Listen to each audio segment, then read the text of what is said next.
Hello friends, so today's video is going to be a new fantasy books wrap up. I'll be discussing 3 new fantasy book releases. One is 7 Faceless Saints, one is Stardust in Their Veins, and one is Godkiller.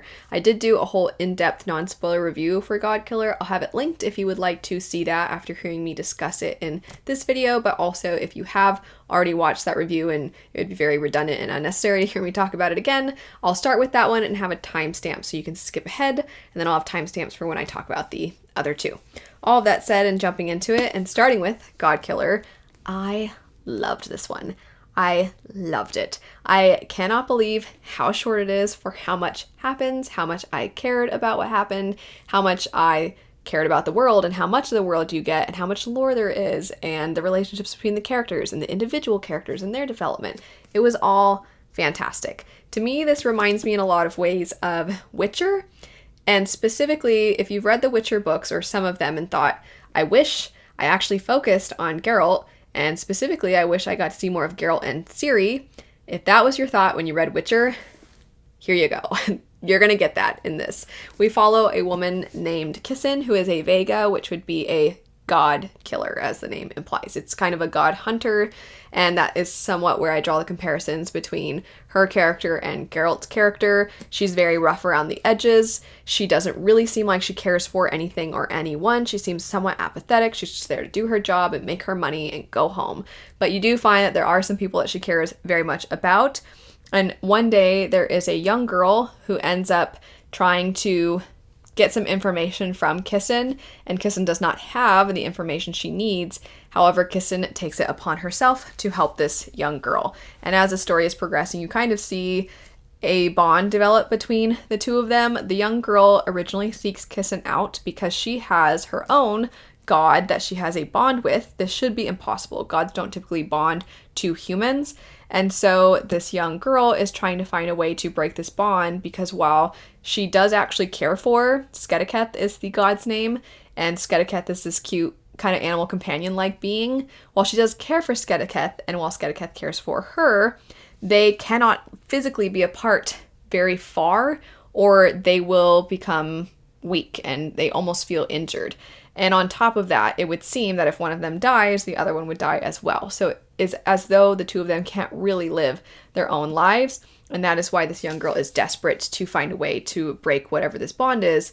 But because it shouldn't be possible, there really are no answers out there that she can find. So she seeks Kissin out, and Kissin decides she will partner with this young girl to try and accompany her to a place that might have the answers. There's so much more to the story than just that. The lore, as I was saying, is one of the things that I really enjoyed. You get so much to do with these battles that took place between different gods and the way that the gods misused and abused power over humans and the faith and the worship that humans granted to gods, and that worship literally made gods stronger, and the way that gods would then take advantage of humans, sometimes demanding so much of them that it would literally kill entire villages and groups of people. And the gods, some of them did not like the way that certain other gods would have good relationships with humans. It would make them very jealous, and so you would see these gods go head to head against one another, and humans were always kind of caught up in the middle. And then humans eventually got to a point where they realized maybe there is no way that we can live peacefully among gods. And so that is why they started to fight back. And that's why you see now professions like Kissin's, where they are literally hunting the remaining gods. And so there's just so much to it that I thought was so cool. And it was delivered at a pace that I really, really liked. I always felt like I was interested in what was going to happen next, whether it was a plot specific aspect of the story or it was a character growth moment or the development between the relationship between the characters. There's just so many different things that always kept me interested, and it was really well balanced, I thought, between characters and plot. There is another perspective that shows up, and I think part of what makes the book really appealing too is the way that you get to discover more about the characters and their backstories as it plays out. In general, I can't recommend Godkiller enough. I really, really loved it, and I'm really sad that I don't have the sequel now. Next up, we have Stardust in Their Veins.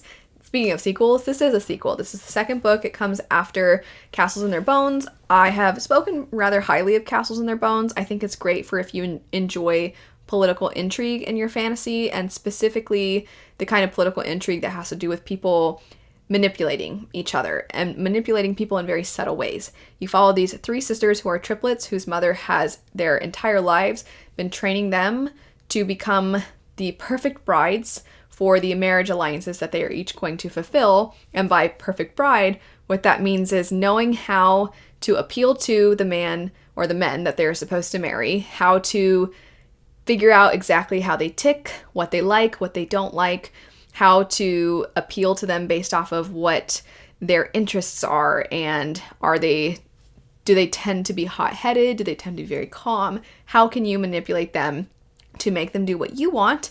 And the thing that their mother wants is for all the daughters to lead these men into war with each other's kingdoms, so that when every kingdom is weakened, their mother can come in and conquer all of them and become empress. That's her grand plan.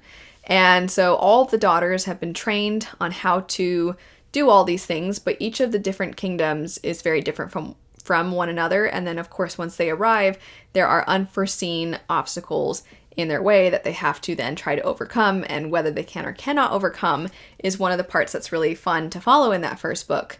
And they're definitely all feeling like fish out of water. They have all this training, but some of it feels like it was pointless, and things get turned upside down and aren't quite what they expected. And so not only, it almost seems like it would feel repetitive because each of these three sisters is going through the same motions of trying to be manipulative, but what makes it interesting is that the cultures from each place is different, how they treat magic users is different, and the people that all of the three sisters are interacting with are all very different. And so when one's in trouble, another one seems like she's making progress, but then it turns out, oh, there's a twist, and oh, maybe you get the point. This second book had a lot less of those things, though, that I liked about the first one. The second one is so much more the repercussions of what's happened at the end of the first one, and a lot of character growth, and a lot of the characters deciding where their allegiances lie. And while I did like that in theory, and I did think it was necessary, and I think the character growth was necessary, I kind of am shocked that this book is the opposite of Godkiller. I'm shocked that it was as long as it was, because it feels like not that much actually happened. So I'm very curious to see what's going to happen in the third book, because that, I believe, will be the conclusion. I believe it's just going to be a trilogy. Very curious to see what happens in the third one. I still overall enjoyed this, but it did take me a lot longer to read than I was anticipating. Last for today, we have 7 Faceless Saints. So much about this one I really liked, so much in theory, but the things that I like were not the things that really the book focused on and spent a lot of time on. And so sadly, the book did not end up being one that I could say that I really enjoyed. However, there's a lot of elements to it that I could see other people really liking. And so hopefully if you pick it up, you will feel differently. So the setup for the story is we have 2 main perspectives, Roz and Damien, and they were childhood friends, and then Damien ended up having to go to war, and then something has occurred where now that he has come back, he feels he cannot see Roz anymore. You don't really know why he feels this way. You very much get this impression that the war has changed him. He seems very conflicted about something that has happened during the war. And then Roz is somebody who, she seems like she wants nothing to do with Damien, and you don't really know why. A lot of the story's setup, beyond just there being this war, has to do with this particular city has saints, and their lore has said that the saints have kind of created the city, and there's various powers that people can have that come from specific saints. And those people are the ones that are treated better within society. Roz always hated the idea of certain people getting this better treatment because her own family did not get that special treatment. Her own father had to go to war just like Damien had to go to war, and it broke her family apart. She is still having to deal with the consequences of this. And then it turns out that as she got older, she is one of the individuals that has these powers. And so she's always hated this because it put her family in the position they're in now. But at the same time, the only way she can take care of the pieces of what's left of her family is to go ahead and take advantage of the privileges that come with having these powers. So it is kind of interesting to have a character that hates the powers that come from their religion but relies on those powers, their sort of religious lore beliefs in their city. Damien is somebody who is working for, at this point, he is kind of an officer for a certain part of the city where a lot of the disciples is what the people that are more tied to their religion are called. And one day a body shows up. So there is a murderer on the loose, and it would seem that nobody really cared that much when the person was killing people that are deemed unimportant. But now that they have killed a disciple who is somebody considered important, now it seems like, oh, now people care. And Roz and Damien end up coming back together to join forces, essentially, to figure out who the murderer is.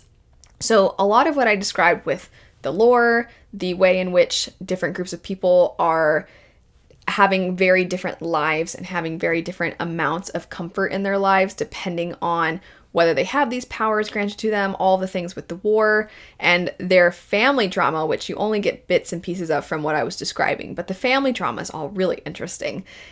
Yet, all those things really came second to the pining of these characters, and I like a good amount of pining from time to time. You know, I like characters that maybe they're starting to realize they have feelings, and then, oh my gosh, I do have feelings. They have to confront those feelings, and then you as the reader, you're like, when are you going to talk about your feelings? And then they start just looking at the person from across the room, and oh, why do I feel this way? Why is my heart thumping so hard? But then they have to keep it together because they got to focus on the mission.